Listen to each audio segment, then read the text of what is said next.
Hello knitters, Barbara Benson here. I am an independent knitwear designer who also likes to make videos here on my YouTube channel, Watch Barbara Knit. Make sure to check in the description below where you will find links to all of my online shenanigans, including how to get my patterns to knit up for yourself, how to join the Watch Barbara Knit Facebook group, and how to support me on Patreon. Today I am making a follow-up video to my most recent video, which was on acrylic yarn.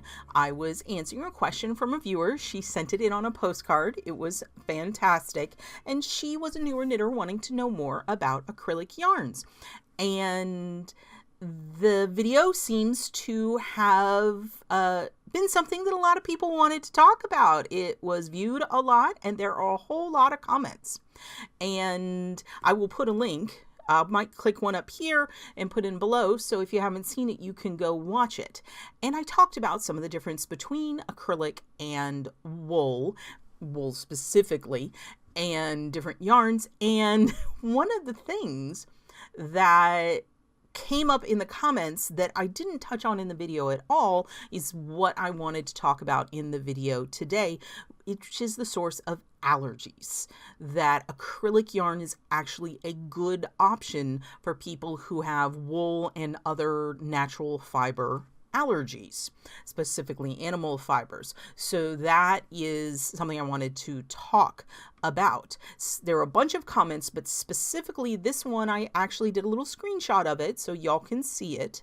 And it is, I am super allergic to wool, like swell up like a balloon and massive red welt allergic from just touching it. So much yarn is made of wool or wool blends that I haven't ventured into knitting. Wool seems like the default, and I don't know what else is a good choice. When I look at patterns online, e.g. at KnitPicks, they mostly recommend wool yarns. If I need to avoid wool, what is the best yarn to start with? Cotton, cotton acrylic blend, silk, or something else? And this really made me want to make this video because it made me sad. I mean, if someone out there wants to knit, but they think they can't because they're allergic to wool, I want to enable them and I want them to be able to knit. So that's what this video is about. I want to talk a little bit about allergies and what kind of yarns you can use if you have allergies. First thing I want to mention, something that is amusing to me, is the whole term wool. Interacting on the internet on an international way, I've actually found that at least one little tidbit of terminology in the United Kingdom, the term wool is actually frequently used just as like an interchangeable word for yarn.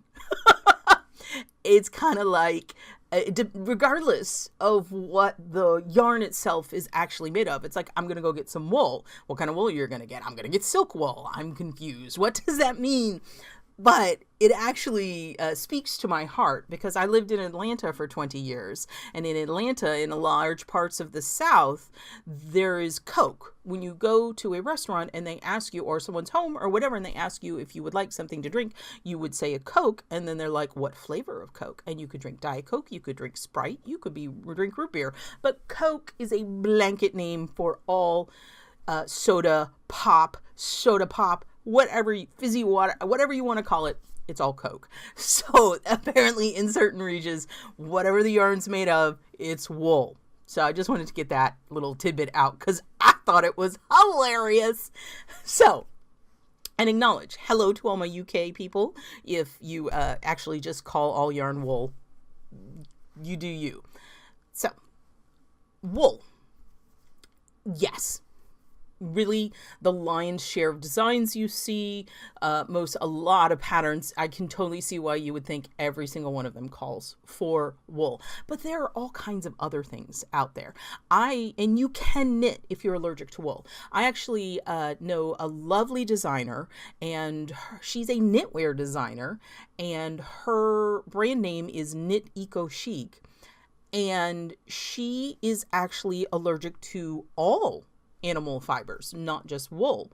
So she only knits with non-animal fibers, and she only designs for non-animal fibers. I will put a link in the description below, because finding a pattern that is actually designed for the yarn that you want to use is going to be your best path to success.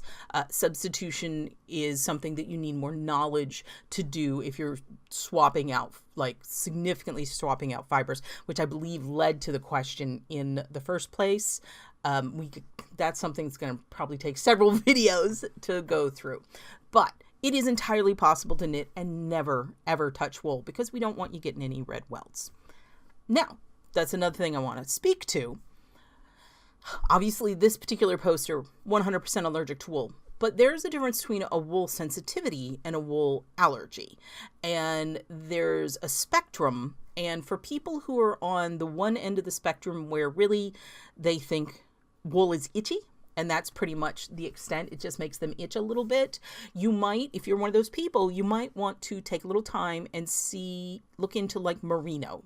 Merino is a very, very soft wool, and a lot of people who are like, I'm allergic to wool, when they're really just sensitive to it, especially non-knitters, people who you're knitting for, they're not going to bat an eye at merino. Make sure they're not actually allergic, though. I'm not trying to in any way downplay actual allergies, but you might want to try out merino, because it is soft and it doesn't have a lot of the itchy factor that some wools do. So wool is yarn made from hair that comes from sheep. It's from sheep. And if what you're allergic to is just wool, just sheep, then there are all kinds of other animal fibers you can use. You can use alpaca and llama and camel, and there's kiviot, that's very expensive, vicuña, that's very expensive. I've even seen possum yarn. Now, not opossum. Opossums are the native marsupial that lives in the United States and eats lots of ticks, and they're awesome, but their fur is not something I would knit with. Possum, it's the brush-tailed possum, and they're native, I believe, to like New Zealand and the Australia, Tasmania kind of area. And it's an incredibly soft animal and beautiful, beautiful. Even Angora. There are Angora goats. You can get goat, and also you can get yarn made from bunnies. So there's all kinds of options that are animal-based options. If you want that warmth, if you want the fuzzy, if you want those elements, mohair is another one that comes from goats. They're things now. They're not the same as wool, and you're going to have to get into understanding the differences in their properties. But those are all options if you're allergic to wool that you might want to look into. These can be standalone, or they can be blended with other things. Then you can get into plant fibers. There's all kinds of plant fiber based yarns. Cotton, the viewer mentioned, and that is one of the ones you're going to see a lot. Silk is technically silk is not plant-based, but it's also not into the like actual animal fiber. It's insect based. So it's this kind of strange middle place. I don't know that there's a lot of people allergic to silks. Cotton silk blends can be absolutely delicious and have wonderful texture to them. The silk brings strength and lightness, and it breathes very well. Then you have linen and flax, both of which are bast, B-A-S-T fibers, and they breathe very, very well, have beautiful drape. They don't have grab the way that an animal fiber might, the way that a wool might, but you can definitely find patterns designed for those types of yarns. And then you can get into the entire wild world of rayons. Now, rayon is a natural fiber. It is a man-made fiber, but is made from natural constituent components, like paper. If you think of it as being similar to paper, they take a plant of some sort, smoosh it up really good, and then extrude it into fibers that are then spun into yarn. Common sources are bamboo, Birch. If you see anything labeled C-cell, the cellulose used in that particular rayon is from seaweed. So that's why they call it C-cell or sea silk. And all of these, rayon is really, they tend to be silky. They tend to be drapey. One issue with rayon is all rayons except for Tencel. Tencel is a rayon, but it has a different process that they make it. Rayons are delicate when wet. They're strong when dry, delicate when wet. Tencel, on the other hand, is just really strong and it's nice, but they're slippery and they're drapey. So again, you will find these blended into other things like cotton and bamboo, or silk and bamboo, or any mixture of those to get different properties. Frequently, they're attempting to mimic the properties of wool. And then you can get these also blended with acrylic, which will, again, change their properties. There's so many different yarns out there. And it seems unfair that wool has such a dominance when there's such a wide variety of interesting yarns out there. So, back to the original question, what is the best yarn to start with if you absolutely cannot knit with wool? And she said cotton, and I think cotton might be a good idea, but maybe a cotton blend, because one of the issues, I don't know if it's an issue, one of the things to be aware of with cotton is that wool has a springiness to it. It has a give, and it's like you can stretch it and it springs back. Cotton and other plant fibers don't have stretch. So when you're knitting and you hold it under tension, there's more stress on your hands. So people who can knit for hours at a time with wool may struggle with cottons because it makes your hands sore. Silk. Silk has very little give. I once did the thing where you take silk hankies, and it's really cool. They're silk hankies that are very, very loose, and you actually pull them, and just pulling it with your hand, you pull it out into yarn that you can knit with. But it made my hands hurt so bad because there was no give to it. And again, this is where you might want to be looking for blends. When you pick up the yarn, like take the yarn and hold it in your hand and see if it's got some give to it. And you might just have to learn which ones you like to work with. Like I said, your best success is going to be finding patterns that are designed to work with the yarn fibers that you are wanting to work with. So looking at, Googling or going on Ravelry, once you find a yarn you want to work with, see if there are any patterns specifically designed for it. That is going to be the most helpful, or something with a similar fiber content. But if you know what wool's properties are, then it can help you understand why some things won't be a good substitute. Wool, as we said, is stretchy. It's warm. But the big thing is it's grabby. It has excellent memory. So it has the little hairs want to grab onto each other and hold themselves into shape. And that grabbiness to it helps hold sweaters and things like that and keep them from drawing out and the weight of them pulling them out of shape. Cotton doesn't have that grabbiness. Cotton will elongate with wear.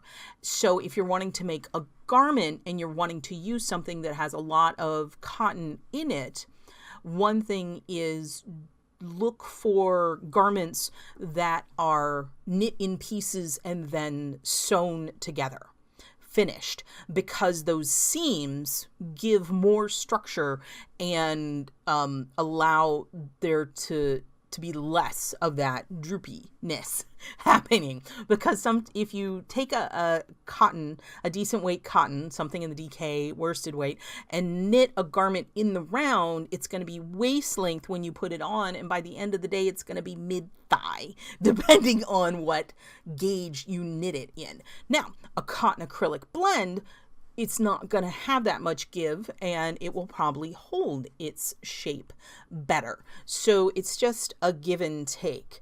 But keeping that in mind, wool being grabby, wool being warm, things like that. Now, warm is not always desirable. I live in Florida. That is one of the things about wool that I don't particularly care for, because I don't want to be hot all the time. That is where these plant fibers really shine. Cottons, linens, everything. They're lightweight. They breathe. They're drapey. They're beautiful. And you can knit summer weight pieces out of it. So that is fantastic. So, I don't know, healer, just healer, and all of you lovely people who commented on the acrylic about your allergies. I don't know if this has helped at all. To recap, if you're allergic to wool, you might want to see how your body reacts to other non-wool animal fibers, such as alpaca and llama and the camelids and goat and bunnies. Angora is a little tough to find, but you might find substitutes there. Look into blends and look into your plant-based fibers. There are all kinds of fun things. There are even yarns that are like tapes that are made out of paper. They look like paper. It's really, really cool. And they all have different characteristics. Look for patterns that are designed to use those yarns. I know you said that it seems like all of the patterns recommend wool. Start looking for lightweight tees, tank tops, things that are more summer weight. And if you find more summer weight pieces, those are going to be more likely to use summer weight yarns, which are frequently a plant-based yarn. So that is what I have for you regarding allergies. If you have allergies, you can still knit. I want you to knit. You just have to find the fibers that you can knit with. And I'm going to tell you, I have an allergy. I'm allergic to lanolin. Lanolin is the oil that sheep secrete onto their fibers. I cannot work with really super woolly yarns. The rare breed yarns, the ones that are minimally processed, spinning, all those kinds of things, that's not in my wheelhouse because it makes my hands swell up like red and I get blisters. But the wools that are heavily processed, the ones that have been washed a great deal and have been dyed, most commercial yarns, most wool yarns that I find in yarn stores, I don't have any problem with because most of the lanolin has been washed out of them. It doesn't cause me an issue. If it's a super rustic, super woolly yarn, I tend to stay away from it. But there's a whole range of products out there, and you might want to find out exactly what you're allergic to. And there are so many yarns, and I can't wait to see how you explore all of those when you start knitting if you've been holding off because of allergies. So if you like this video, please give it a thumbs up, click that like button, and if you would like to be notified whenever I upload a new video, please subscribe to my channel and select notifications. Thank you so much.